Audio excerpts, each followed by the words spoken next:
Hi, I'm going to give this presentation on this book by a lady called Shelley Rose Charrett, and the book is called Words That Change Minds. It is about using language to master influence, and I am doing workshops about it, but I thought why not have the presentation part in a video so that we can just get down to the um, experiential part, the one-to-one sessions right away. So this is based on NLP, neuro-linguistic programming, the principle that our brains, our language, and our behavior are coded separately, differently than other people, and what we think is how we behave, how we talk, and consequently how we behave and how we talk can influence our neural pathways, our neurological programming, and change our behavior, change our understanding of the world.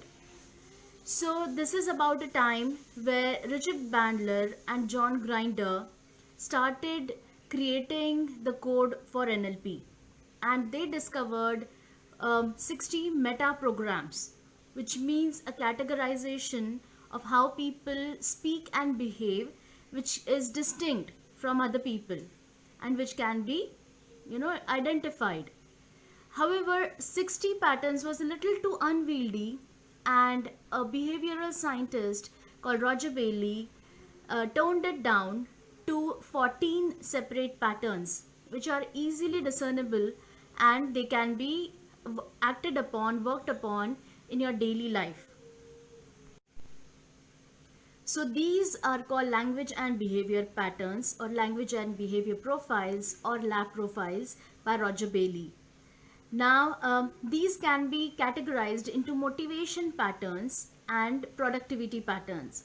What motivates us, what inspires us, and how we use it in our daily life, and how our productivity is influenced by them.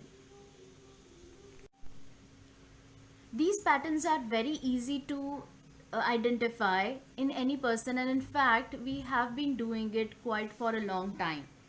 Now, the one part that we have to realize over here is that people exhibit different patterns based on different contexts. So we have to understand when we identify a specific pattern, in what context is it identified, and then we can use the influencing language in that very context. Now, where can we apply the lab profile? It can be applied in any situation where there is scope for communication flaw.